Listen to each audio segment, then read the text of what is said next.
مساء الخير، انا المرشدة السياحية ودي قناة هيستوري هاوس. لو اول مرة تشوفنا متنساش تعمل لايك وسبسكرايب في القناة. والنهاردة قصة حياة فنان في دقيقة، وفنان النهاردة من نوع مختلف، محمد شوقي.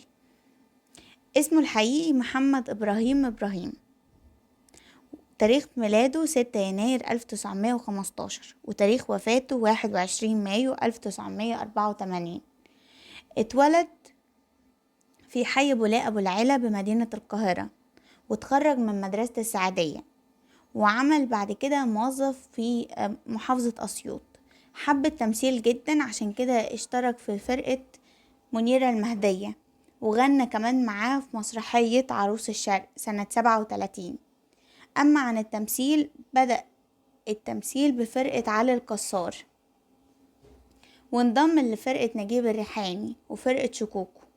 بجانب عمله المسرحي، قدم محمد شوقي للسينما أكتر من 250 فيلم، من أشهرهم حب في الزنزانة، سكر هانم، شموع سوداء، مجانين في نعيم، يا سلام على كده، سلفني حماتك،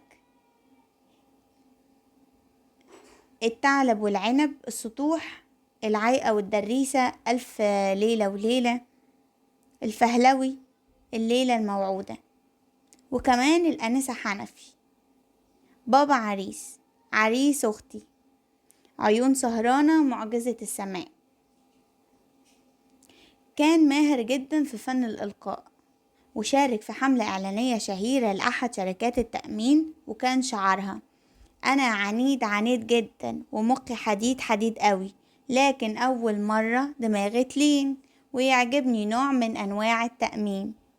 كان يجيد فنون الخط. الله يرحمه، يرحم الجميع واطلبوا له بالرحمة. وشكرا جدا لسماعكم الفيديو ده، ويا رب يكون عجبك. ولو عجبك متنساش تعمل لايك وسبسكرايب في القناة، وتكتب لنا في الكومنتات ايه الممثلين او الفنانين اللي انت نفسك تتكلم عنهم او تسمع قصصهم. فشكرا جدا. وقصة حياة الفنان لا يمكن تكون في دقيقة، عشان كده استنانا في الحلقات الجاية من قصة حياة فنان في دقيقة. وعايزة اشكر جدا كل اللي بيشترك في القناة وبيدعمنا. فلو حابب تبقى من الناس الكويسة الحلوة دي، ياريت تشترك في القناة، وصدقني مش هتخسر حاجة. ساعدنا ان قناتنا تكبر. وسلام عليكم.